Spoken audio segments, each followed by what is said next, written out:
Boom. All right. All right, let's go. There we go. So just remember, we're going to be cell phones on silent, please. And if we ever say live to the audience, we want to hear yay, because this is going to be recorded. All right, everybody ready? You ready? Ready? All right. There we go. Sure, this is mine. Okay, get all that done. Put this on airplane. All right. Okay, here we go. The following is brought to you in part by MFC Studios. The views of the show's host and guests do not necessarily reflect those of the management, owners, or staff of this radio station. And now, it came from the radio.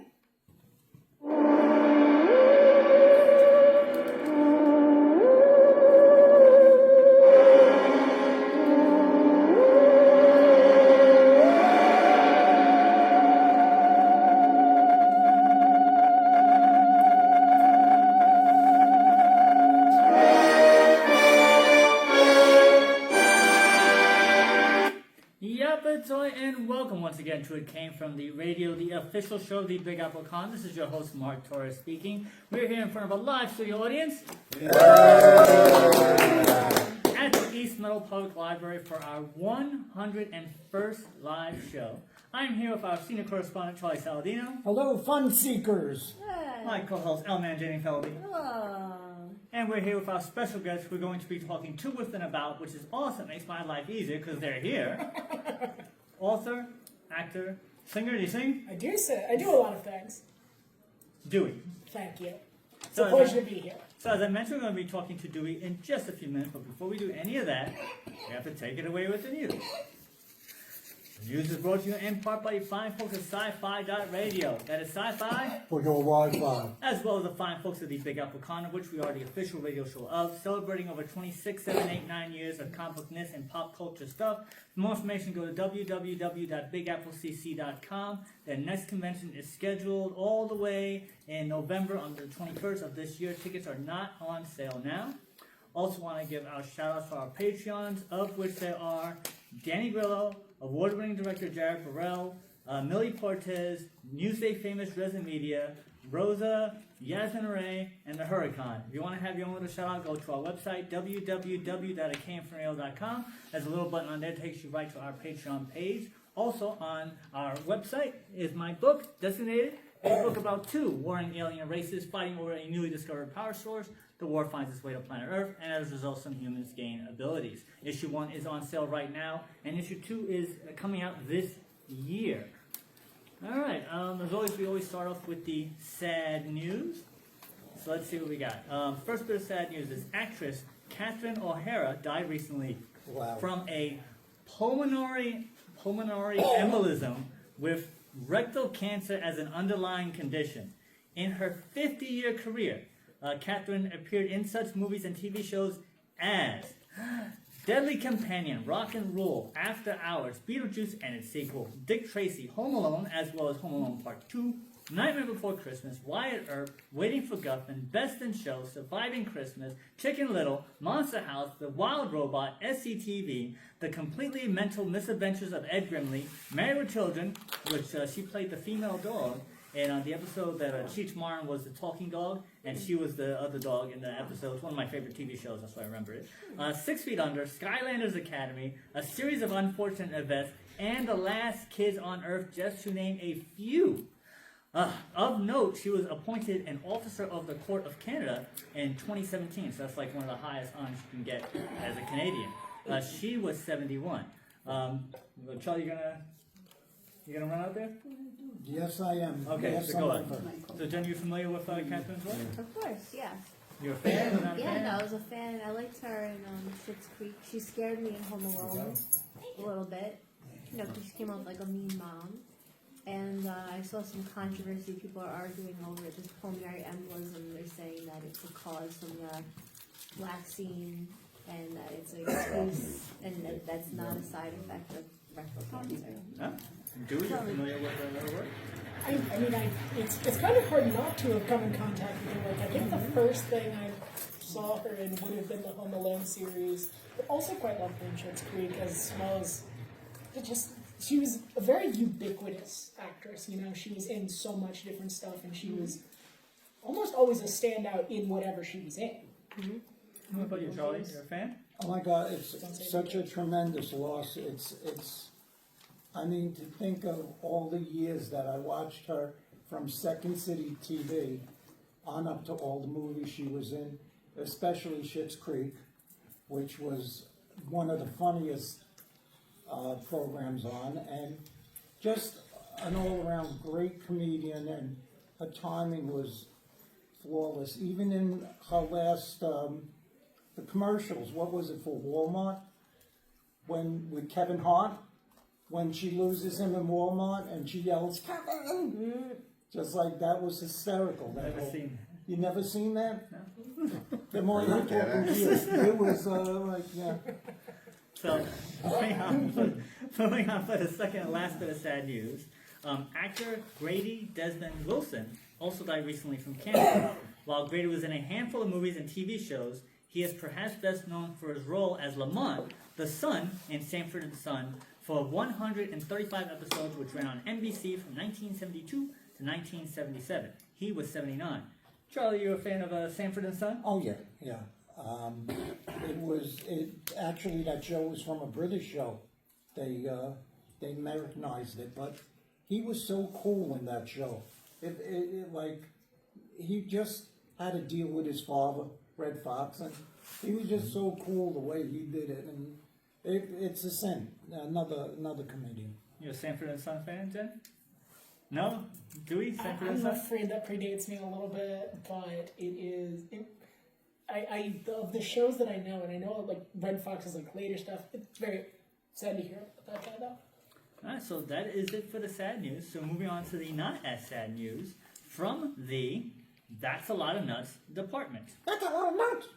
The new horror film Send Help has held on to the #1 spot in the domestic box office, pulling in an additional $9 million in ticket sales in its second week of release. The Kevin James comedy Solo Mio came in the #2 spot, making $7 million in its first week of release. For those of you keeping track, Avatar is still the highest grossing film of this year, with $391.5 million, followed by Zootopia Part 2 with $414.5 million. Now, because both of those two movies came out last year, the numbers are slightly askew. And this year, Avatar has made $141.1 million, and Zootopia has raked in $76.6 million. The first movie that came out in 2026 is actually at #3 with $67.2 million, which is the movie The Housemaid. Have you seen any of those? Housemaid? Of course not. No, nothing? No? No. Jen? Have you seen I it? heard Housemaid was very good. I did see Housemaid. I thought And? it was pretty Why? darn good. I think it was kind of like, what was that one? The Barbarian, I think it was, that you're going in expecting one type of movie, and it's a completely different type of movie. Has some good twists and turns, and I thought it was well acted. You know, Amanda Seyfried is a really good actress. Sydney Sweeney, she's coming into her own. Like, they all play their parts very well, and you're watching it like, oh, this is pretty good, and then you're expecting one thing, and then they pull the rug out from underneath you, and you're like, oh, well, this is something completely different. So it actually has a rewatchability, because if you see it a second time, you'll know everything. You can actually watch it with a different perspective.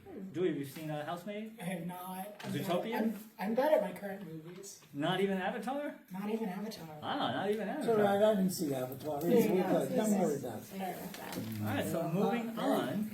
Let's see. Moving on from the Is It Time to Renew the Contract Already department. None other than the Screen Actors Guild has announced some new negotiation points in their upcoming talks with the studios before their 2023 contract expires in June of this year. SAG says, the #1 thing is residuals. There is a way to make it so when a show goes up on a streaming platform, we get the equivalent amount of money as a network residual. I think we've lost our way when negotiating bonuses instead of residuals. We've given the pay-per-play or pay-per-audience model. One of the ideas being thrown around is that a studio that uses an AI performance must pay a tax that goes towards SAG's pension and health funds. No actor wants that. I say no, no, and triple no. But if it has to be, it should go into pension and health. Is that the perfect solution? No. But is it under the category of the best botnet idea we've had in 2026? Yes. For those of you not paying attention, or care for that matter, the previous actor strike was in 2023, and that lasted 118 days with Fran Drescher, who was the nanny, as the head of SAG. Currently, Sean Astin is the president. I think it's so weird that I didn't think it would be so quick the new contract came around. It felt like it was just yesterday when we were talking about this. For the longest time of the whole SAG thing. Dewy, as an actor, what are your thoughts? Well, so I'm not a union actor yet, fingers crossed. But it's one of the things that once you start getting to a certain scale, you need to have these things buttoned up. If you have a smaller project, you can button things up kind of as they come up. But for these larger things, you really need this all figured out beforehand. Otherwise, you're just going to waste a lot of time. Jen, what are your thoughts? Once again, as an actress, producer, filmmaker. I You don't normally do SAG see stuff? myself. I want nothing to do with SAG Really? at all. And maybe I'll, this is on record, so maybe I'll change my mind one day. But I don't think so. I want nothing to do with it. I see it as more limitations than benefits. A lot of things I want to do don't fall into SAG. It's also fair. Yeah, a lot of the people I know that are in SAG are actually not getting work because they can't do things that are not in SAG. So all the interesting things and paid commercials and etc. they can't do. So to me, it just seems very rigid and ridiculous for anything I want to do. I actually remember that during the strike, there were people calling and ratting out people who were in SAG doing non-SAG stuff. Yeah, I which got is- ratted out. Oh, really? Yeah, someone called in the middle of my production, supposedly 2 things I was in got ratted out in the middle. I don't care. Rat me out. But that's So just what? that's just insane. Like the idea was that it's supposed to help actors, but in this situation, I feel that it's not. And honestly, I've said this the last strike, which I can't believe was 3 years ago, that they got a bad deal, and they were like, "Oh, we're gonna fight against AI. We're gonna hold off to it," and then they actually caved, Yeah. and the deal wasn't worth it. So I'm like, what was the whole point? So now we're gonna go into it all over again. It's just. It makes no sense to fight for all that 3 years ago, go on a strike for 118 days, and then come back with the exact same problem. How is it we're having the same problem I again? think those are people that are holding on to the old Hollywood paradigms that are just dragging their feet and trying to fit into that. And maybe there's a bunch of people that will, and they'll get their union stuff. But again, I don't care about Hollywood paradigms. My uncle's in Hollywood, God bless him, but I want nothing to do with it. Charlie, what are your thoughts? You used to work for ABC. Yeah, Did you deal with a it's- lot of SAG actors and all that kind of rules and regulations when you were there? Yeah, I worked with NABIT, which is the big powerful union there, and yeah, you have to walk on eggshells with unions. It's crazy. It's a fine line. It's I don't know. I wouldn't want to be in that position where I had to make a decision anyway. All right, so moving on. Let's see. Oh, this is a good one. From the Marvel Stuffed Department. None other than Oreo has announced a collaboration with Marvel to make, quote, Marvel Oreo Stuffed Legends cookies. The cookies are said to have one of 32 Marvel characters etched on each cookie, and apparently they will have a color-changing cream, which changes color when you lick them. Wow. Part of their promotion is having fans scan a QR code or visiting the website to, quote, help guide the delivery trucks to their destination. Charlie, would you have a cookie that has a color-changing cream? I love Oreos. I love Oreos, but I will never eat something that I can lick and changes color. I don't know. I don't know. No. What about you, Jen? Yeah. I just wish that blueberries and sauerkraut and things that actually feed our brains and our bodies, which is the reason why we should eat, had this type of marketing campaign, and we weren't using stupid Marvel characters, which I'll never care about, to persuade people to put absolute garbage into their bodies. It's a sin, and these people should go to hell. That's what Wow. I said. That's all right. Why would they have cream? What's the purpose of that? I don't know, to sell We're cookies? talking about Because it. it's addictive and it's delicious. And if I wanted to die and I knew I was going to die next week, I'd eat this stuff all day. Wait, you think Oreos are delicious and addictive? They're absolutely delicious. Really? I'm not I I'm love not them. a bigger fan. Yeah, when you talk about doing a line, it's always a line of Oreos. Exactly. I'll Wait a take minute, that wait a any minute. day. Just our studio audience, raise your hands. Nobody's going to see it on radio. Yeah, let's see. Who would buy these Oreos that change color? The cream change If I color. hated myself. Wow. Okay. Then so nobody raised their hand except for the Thank you. panel. Over Wow, five. We got one. Great. Yeah. There you go. All We right. had So him like 12. moving on. Moving on. They made All right. Oreo. I love it. From the That's One Way to Spend Your Valentine's Day department. None other than Lionhead Studios, the company behind the Fable video game series, has announced that their newest game, which is Fable Part 3, will feature, quote, 1,000 independently voiced NPCs, which is non-player characters, and each one of them is a potential marriage match. For those of you who don't know, or care for that matter, the Fable games have been known for having multiple branches as well as high levels of interactivity and morality choices throughout its gameplay. Programmer says, all of the NPCs are handcrafted, and these are a lot of things about the way we have built about the living population, which I think could be forgiven for just saying it's just nuts. We wanted to craft every one of these characters from their name to their appearance to their personality traits to their moral worldview to where they work and where they live and what their family unit is, because it's important to the player that they can get to know the uniquely crafted characters. You can go and speak to each and every one of those 1,000 different characters in fully voiced conversations. You can marry them. It'll be a bit of work, but you can marry them all. You can have children with them. You can hire them for work, fire them, and they'll vocally reflect your choices throughout the game. Charlie, Ask me, please ask me. what do you think of I that? think that is the stupidest thing I've ever heard. Go ahead. Really? Yeah, You've been doing this show.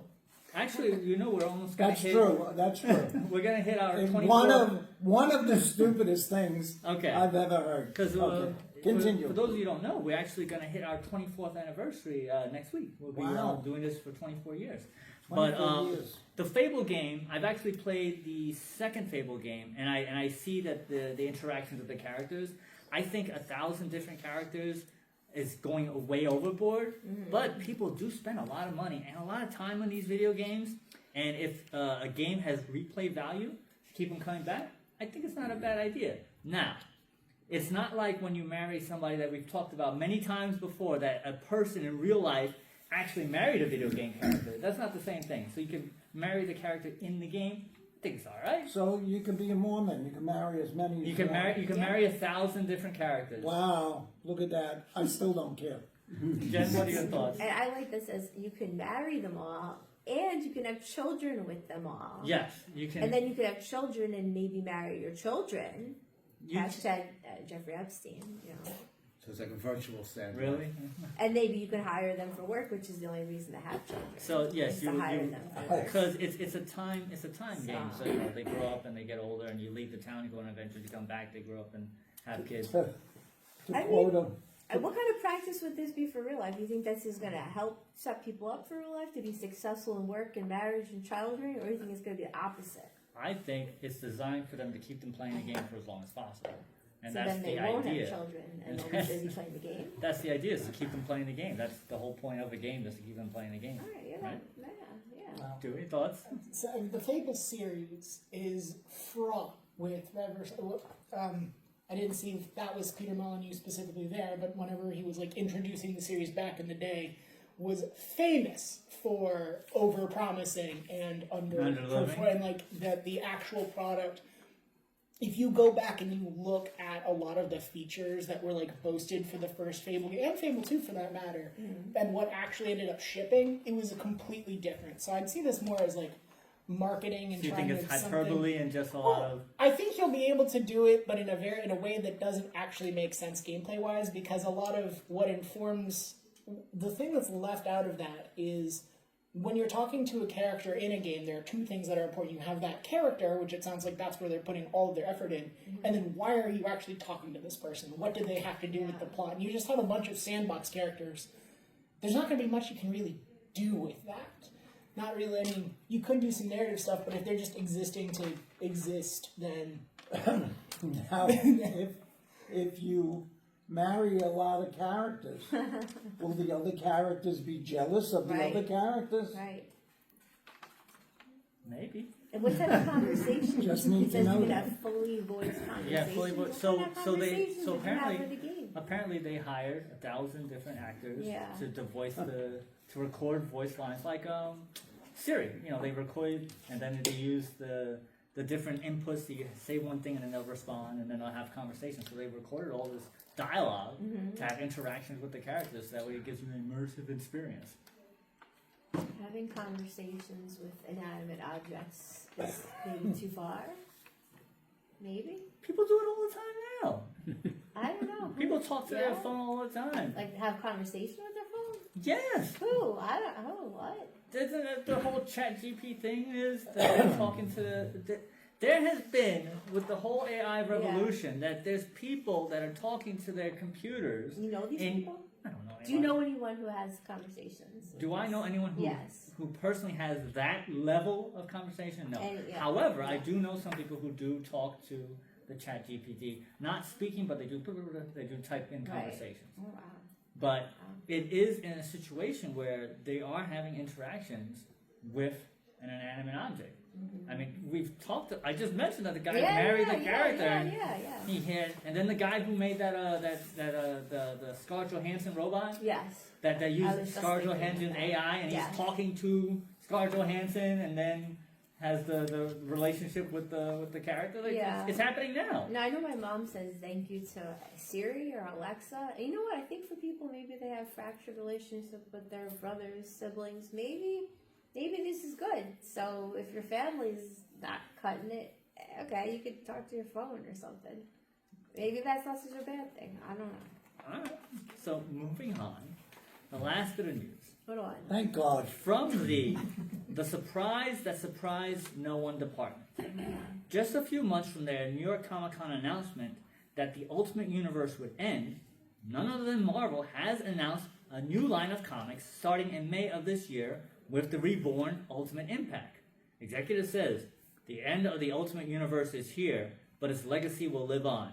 As the Ultimate Universe ends, May's reborn Ultimate Impact reveals how the Ultimate Universe's legacy will reverberate across the Marvel Universe. Stay tuned later for more information on this full week's announcement.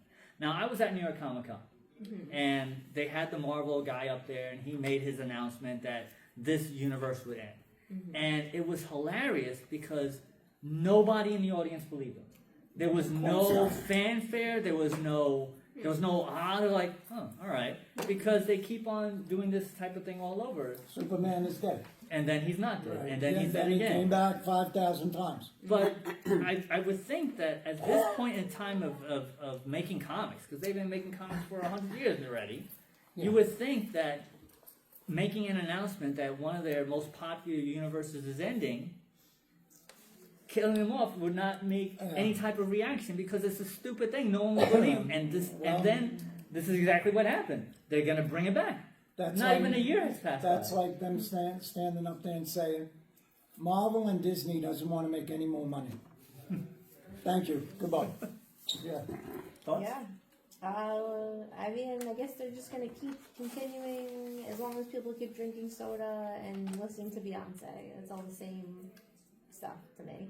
How do you make the connection? It's just like between the same people that comics drink and soda, watch Marvel, listen to Beyonce. That's the criteria. Kinda, yeah, kinda. All right, okay.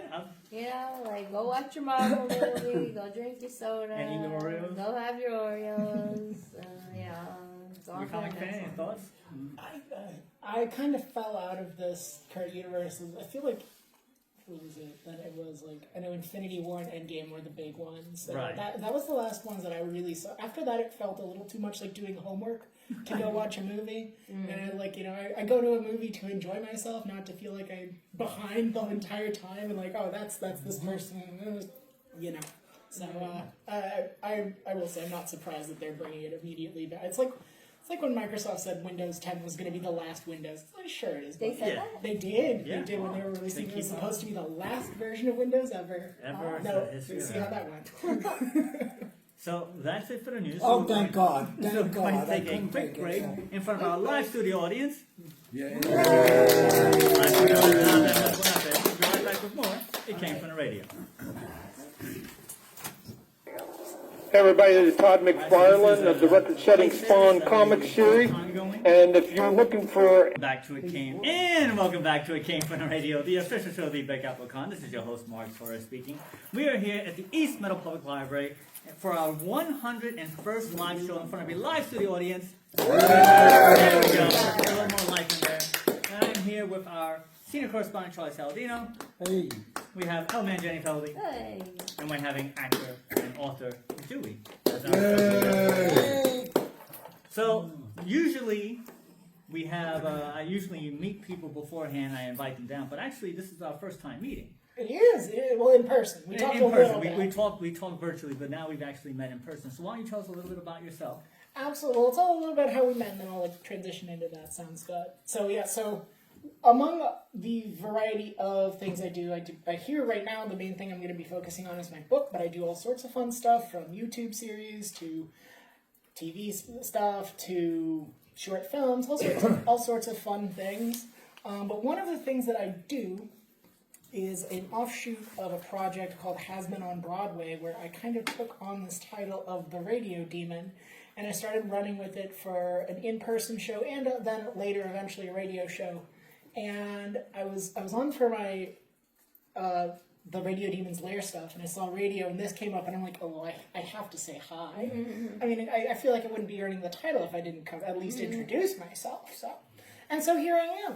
But yeah, I do a little bit of everything, from poetry to just random stuff you see online. And what makes you a radio demon? Actually, I have a full story for that. Well, it's partially the character that I'm playing in that, but also a lot of things. So I was homeschooled growing up in the middle of West Texas, and so I was pretty isolated growing up, and that was my escape. Was radio. So I was homeschooled, stayed in the church, and was very sheltered, and that was one of the first ways that I was actually able to kind of rebel and break out. And I snuck a radio into my bedroom at night and would listen from midnight till 2 a.m. every night. Wow. And and so that's kind of the part of that origin, because I do have my own claim to the title. What would you listen to at midnight? Typically it was the hard rock station. That's where Dean Snyder's House of Hair used to be on at that time too, which gave me a good love of hair metal. Oh wow. And absolutely. Interesting. I think House of Hair was actually at 2 a.m. my time, so I'd stay up late for that on Wednesdays. Wow. Love the radio. Wow. So how do you go from Texas to being in New York? Well, I always wanted to go to New York, and kind of breaking free out of things. And I was looking at New York, and I was looking at moving up for college, and I figured, if you move back after college, there's no shame in that. But I absolutely loved it up here. I went to Hofstra, and absolutely love it up here, and so I'm still you can't get rid of me that easily.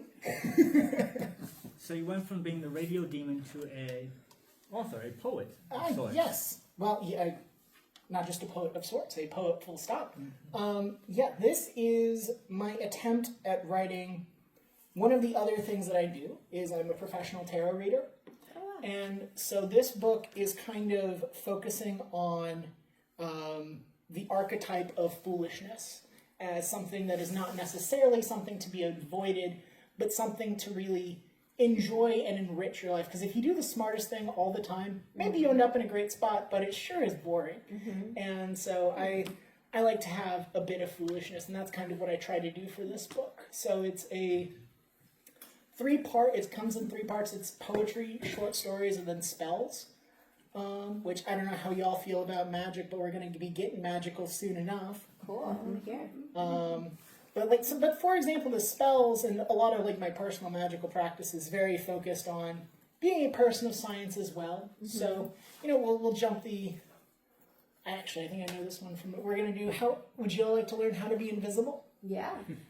All right. So this is invisibility spell. With this, you can become functionally invisible. All right, wait. Let's define what this functionally invisible is. People can still see you, Well, but you're going to be invisible, like in a crowd of people, you just kind of Or on the shrink road down, in traffic. right? if you can still be physically seen, you can Right. settle for the next best thing. Okay. People don't mind what they ignore and affirmatively block out what they abhor. Those thought of least is a good place to start, or someone in worker's costume playing their part. Uniforms can be reduced to simpler things. Items can disguise whatever you need to bring. Sprinting away calls too much attention. Run by walking in the other direction. And that's invisibility, as an example. Oh, thank you. Thank you very You got a much. question, Charles? Yeah, I do that invisibility thing all the time. You just put me in the middle of a room with beautiful girls and nobody knows I'm there. But yeah, that's Happy to be helping on that, you know. We got that's I love the idea of the three sections of the Yeah. book. That makes it more interesting, I think, than just having one story. And you could, I love that idea. Thank you. It is also meant to be a brisk read. I wanted this to be, it sits at, I think the final page count was like 114 pages, because I wanted it to be able to be large enough that it was like a work, but at the same time you could read this in a single sitting. I wanted to make sure that it was accessible and short enough that you could breeze through it if you wanted to, but also come back and visit and check different stuff out. Right. That's the beauty of it. That's what I'm saying. You could. It's always with you. You never put it down after you finish. Well, That's genius, I think. thank you. So on the side of genius, you are our first author that has no cover on their book. Can you Yes. Oh, yeah. explain why, the thought process behind that? The cover is that there is no cover, so I tried to do trying to get as cheeky as I possibly could. So the title of the book is literally "Title Goes Here," Adventures in Foolishness. But I try to keep the shtick up like through the book. So we have legal stuff goes here, table of contents goes here, and everything's kind of stripped down to its base like place of okay, well if you were making a book, you'd put this here and this here and this here, and so that's why I went with the cover is that there is no cover. And it was just a fun little nod to just the playful. It's a playful book, and I like Now, that. I think if there was a bunch of books on the table with covers, and that book, I think that would be the first book I open. So I think, again, genius. Well, I don't know that I'd use that word to describe me, but Yeah, but other people do it. People probably tried to I'll let convince you. you not to do it, right? I'm sure there was at least one person who said, "What are you doing?" well, I mean, I kind of made this on my own. I didn't really tell folks about it until I was ready to like actually get it out there. Except like my partner who also writes, and so they were very supportive the whole way through. But my writing journey really started when I started a blog. So, gosh, I forget what year. It's been several years now. I started a blog, and that's how I like started to get writing again and writing for fun. And that started as like listicles and like short essays and that kind of thing. But eventually, I remember the day that I did my first like poem since like grade school that I actually was like, you know what, I kind of like this, and it just moved into there. And then it started as okay, well now I have a bunch of poetry and short stories and other things on my blog, and I kind of wanted to bring them together. But I also wanted it to not just be like, oh, well, you could just read the blog. Right. And so, yeah, so getting this down to its own form and its own stuff, and each poem really, like, the order decided to really try to make this its own work versus just, you know, something you could see by going on my site.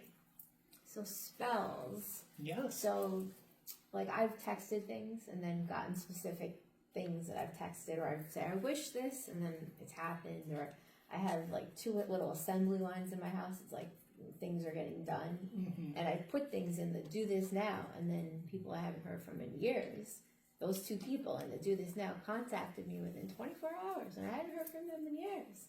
So do you have anything where you like put out an intention or a spell and then something happened that you could share with us? There's a lot of ways of going about what your magical practice is. And it's something that it's a function and an extension of like applied faith, I would say, as a way of as far as fun coincidences and synchronicities, you know, you don't have a magical practice for too long where you keep believing in coincidence, in my not so humble opinion.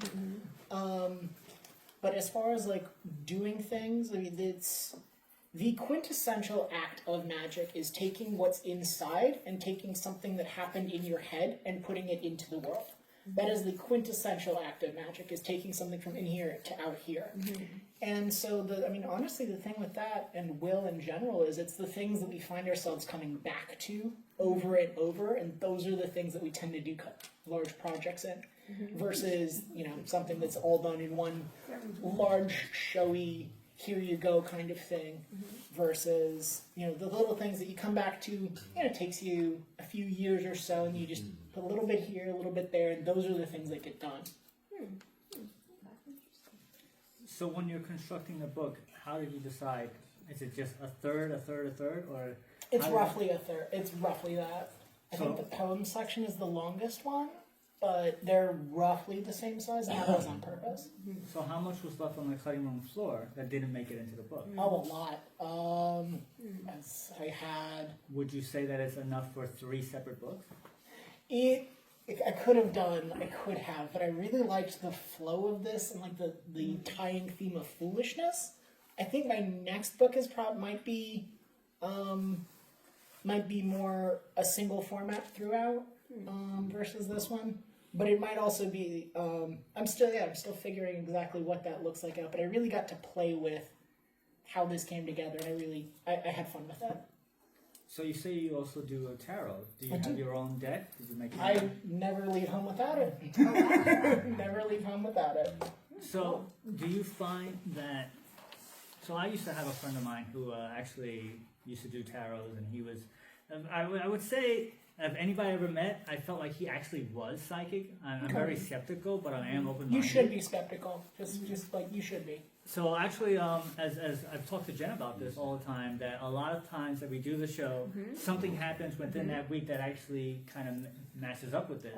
And when we initially talked, I did not know you did tarot, and I was just talking about a friend of mine to another friend who did tarot cards, and he had this energy around him that whenever we worked together, crazy stuff used to happen. And he says that stuff like this happened to him all the time. It does. And weird stuff happened to me also all the time, but when we were together, it was an odd energy.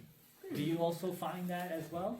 I mean, it is, and this is, I'm going to answer your question with one of the other little things I did on chaos, which is in the spells section, but this one could be,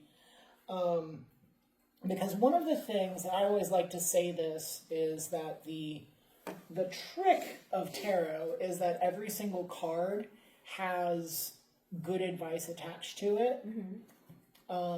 And so no matter what you draw, you're always going to get good advice. You're going to see what you need to see. But the magic of tarot comes in believing that when you add chaos into a system, that is, well, again, I like the way I put it here, but the magic of tarot is truly believing that the cards that come out that you see are the ones that you are supposed to see, and that's the magic of tarot. So you should be skeptical of anyone doing that professionally. There are too many snake oil salesmen in the field, but it is, if you have someone who's earnestly and actually like digging into it, a lot of weird stuff happens. It's a good time. But this one is, this is just a short thing in the spells section, just on chaos, and it's, God or magic or whatever you want to call it, often manifests through chaos. It can never be completely eliminated. In any moment, anything can happen. That's not an exaggeration, that's a definition.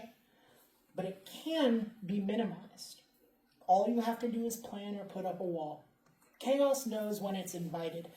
Often it will oblige. Not always, but enough. Enough that you will be distant. Enough that it will define your relationship. And the choice to let it in is yours alone, because it will always accept. And so the question, I guess, then is how much, right, we have this level of chaos versus order that you have, and just where is your person, where do you fit on that spectrum? Because some folks, everything needs to be ordered, predetermined. They're going to Comic-Con, they already have they're like, I'm going here, then I'm going here, then I'm going here, then I'm going here. Everything is planned to the T. And then you have, I'm more on like the more chaotic side of that, where I like to not have things planned and just go somewhere and see what happens. And finding that personal level of where you're comfortable letting chaos in it's an incredibly personal thing, and I hope that if you read this book that you kind of get shoved a little bit towards the chaotic end. That's where I like to be, and I always say I'm the person to talk to if you want me to talk you into a bad idea. So I try to encourage foolishness in all of its forms. And what is it that you like about the chaos The unpredictability. unpredictability? I like not being able to predict what's going to happen, and it's because that's there are too many predictable things about this world, and it's just boring. Yeah. Charlie, you have something? I am a firm believer that there is magic all around us, Absolutely. constantly. How many people do you believe that there's magic around you? Yeah, seriously, there is, because I find that things happen and you don't know why, but you knew that it was going to happen. I was thinking, me and my brother used to watch MASH a lot, and there was this one episode that we loved, and I just thought about that, and I turned it on, the episode came on. Wow. So that's magic. I believe Yeah. that if you wish it hard enough, or whatever it is in the universe makes it happen, you know? That's So- it. I also personally believe that they're seeing a lot of folks tend to believe like there's this fine dividing line between magic and and reality. Like I'm very much a woman of science. Like I love chemistry. I like messing around with things and like being able to whip up some piranha solution if I need to clean something out. Yeah. I consider that part of my magical practice, even though I'm just doing basic chemistry. I still consider that a part of the magical world that we have. It's all magic to me. Yeah. So, as an actor, and then you also have spells. Yes. Actor is pretend. You're pretending to do something. Absolutely. You're pretending to be a character. But if in a situation you're reading one of your spells as an actor, does it still have the same effect Another question. or not? It have the effect in the universe because a lot of magic is about intention as well. So in that instant, so in that hypothetical where I'm playing a character that uses one of the spells, so then it would Using be a kind of real like, spell that you have. it could. And it would. I mean, films are all contrived, so it would be kind of to whatever point the director and writer wanted to make about it. But could it be done? Sure. So the question is that since it's a real spell, but it's not, the intent isn't there, then how does it actually work as a real spell? Well, in a few ways. Well, it depends on how you measure reality in a lot of to begin. And I mean, it would in that case it'd be exposing it to a larger audience that then could be free to use it in their life. But also another thing of there's a lot of truth in fiction just already. Everything has. I think that's one of the things that attracts us to fiction is being able to create fake stories with real notes in them. And so, it depends on how you measure reality too, and like there's the whole spectrum of fiction and how unreal, how fake something is versus how real it is. So yeah.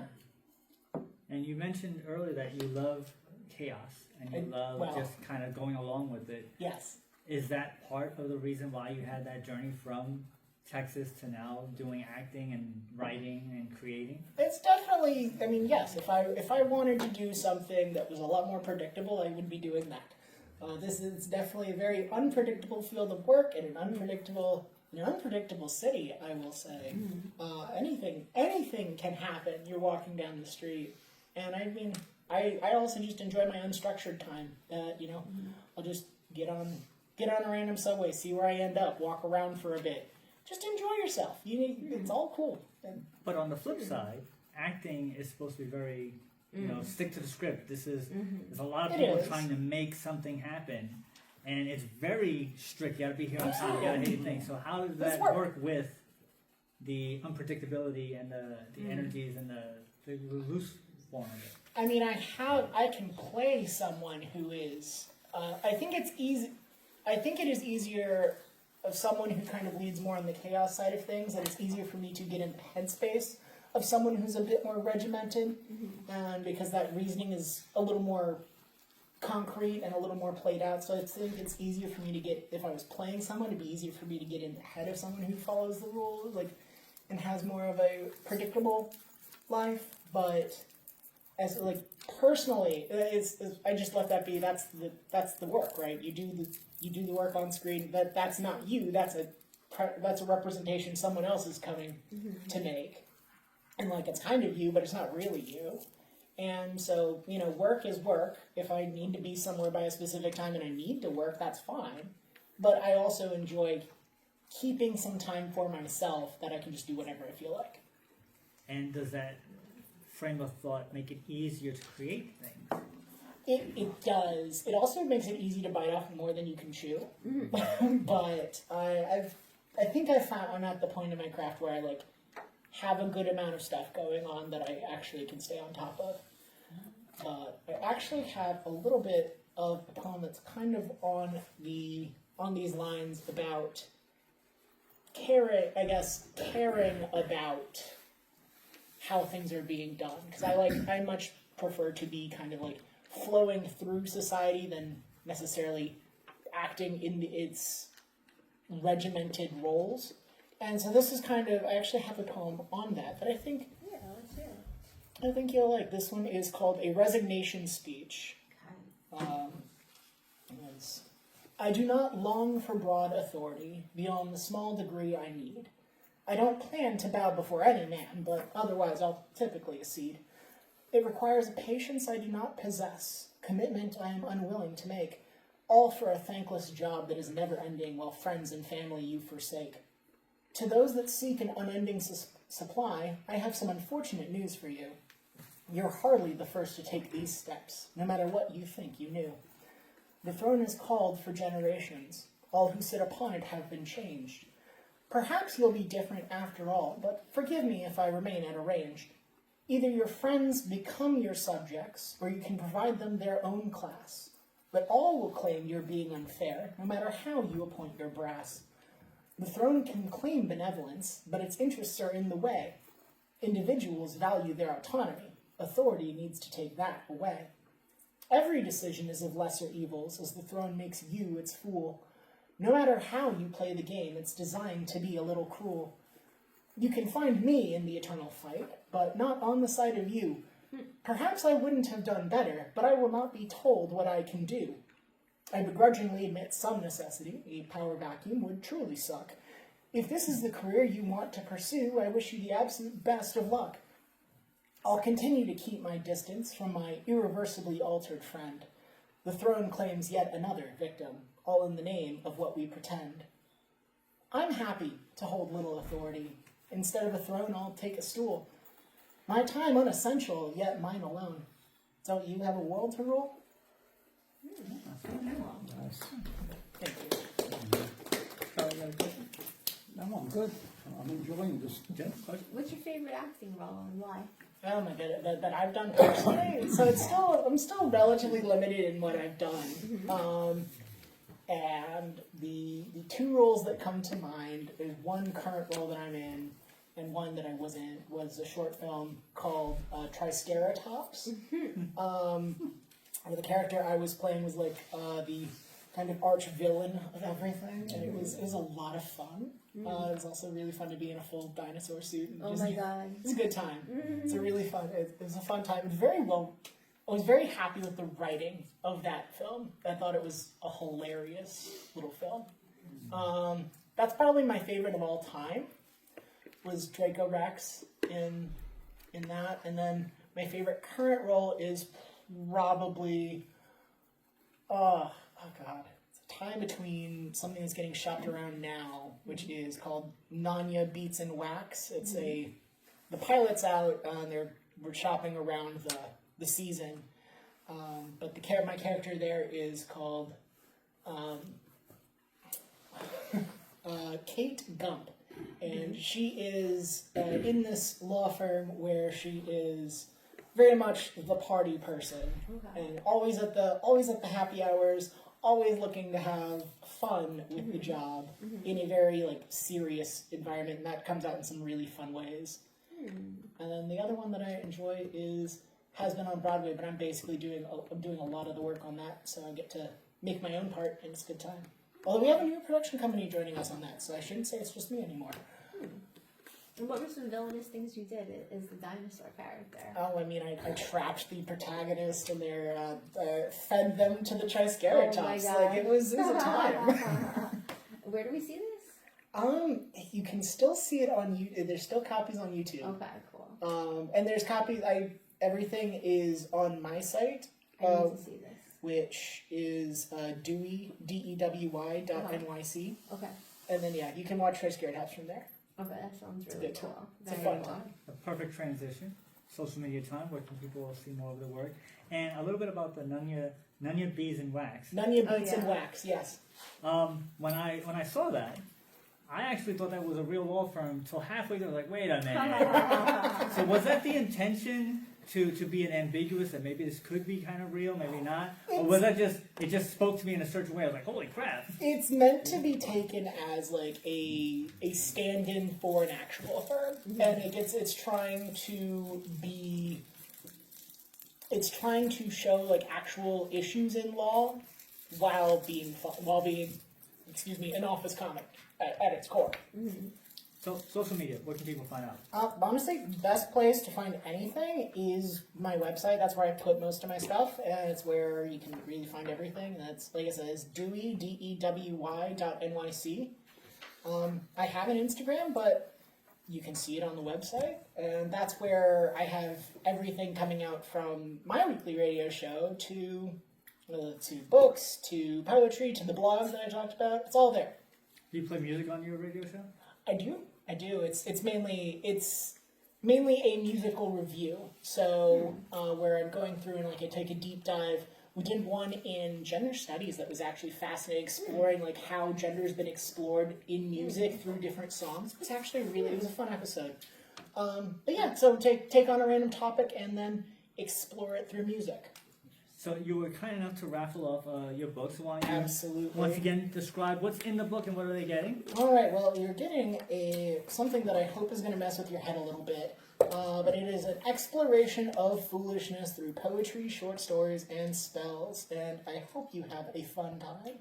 Are these short stories based on real events or are they just made up? I mean, they're made up. There's some that are a little more. I don't want to say that they're true because they're fiction. Okay. But Inspired some by that are actual events? not so much inspired by actual events as they could have happened. That's one of the things of the training of how I found my way to where I am is I'm able to make things realistic in a way that ring true to those that are in those fields. Okay. And so, like, for example, one of the short stories is delivered entirely in a speech that's given to a certain setting that a lot of us may not have been to, but at least are aware of, and kind of like, so it's I don't want to spoil too much, because in addition, if you are walking away with this one today, which is, there's only one of these, but there's actually, I just donated 2 copies to the library here that you can also be checking out soon enough. And then if you'd like to get one, I can get one shipped to you, and we can have fun there. But, yeah. So in addition to that, we're also giving away 2 free passes to the Long Island Convention of Horror. It's a convention in Long Island about horror at the end of this month. I'll give it to you. Do you want to do your book first? Do you want to do the tickets? Do you want to do them together? Do you want to? It's up to you. Let's hear from the audience. What do you want to start with, book or the convention? Book. Book. There Book you it go. is. All right. I'm gonna write a little. Pull out the number if you would. Grab one. We're looking. Read the number. Oh yes, I should. You got it. We got 376792. 3767 92, 92, 92, 92. Hey, we got it. Fantastic. And now for the 2 tickets to the Long Island Convention of Horror. If you would. You're our guest. You're the one that. All right, You guys want work. We'll do this. Work for us now. We got 376788. 376-888888. Somebody has to have it. Hey, all right, There we excellent. go. All right, so we're almost out of time. Fine. We'll get your name and information at the end of the show, so have a seat. We'll take care of you in just a Okay. few minutes. Sorry. Final thought. Charlie, final thought? Final thought, thank Dewey so much for coming down. My pleasure. And very interesting, yes, love this whole panel. And once again, be nice to everybody, it doesn't cost anything. Jen, final thought? Push yourself to get out of the comfort zone at least once a week. I pushed myself a little earlier. I did a recording I wasn't that comfortable with, and it was great. But I had to push myself. Dewey, final thought? Stay foolish. It's not a bad thing. There You you know, go. it's not as crazy as things are. You know, it's not a crime to try to have fun on your way. So my final thought is this: thank you for coming down and being a guest. It was a Thank you. pleasure, My and I pleasure. really appreciate you coming all the way down and being part of our show. Also, want to throw a shout out to the East Meadow Public Library, which we are here right now in front of a live studio audience.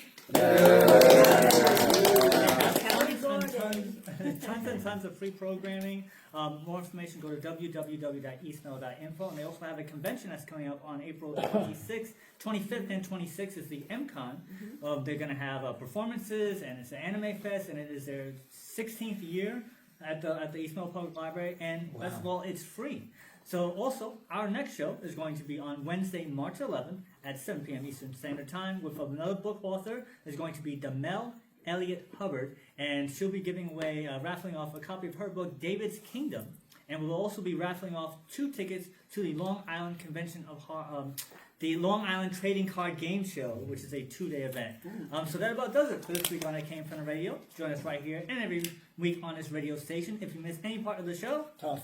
go to our website, www.iCameFromRadio.com. Little button on there takes you to our show. Archives will be up in a week or so, and we'll see you next week. All right. Yay!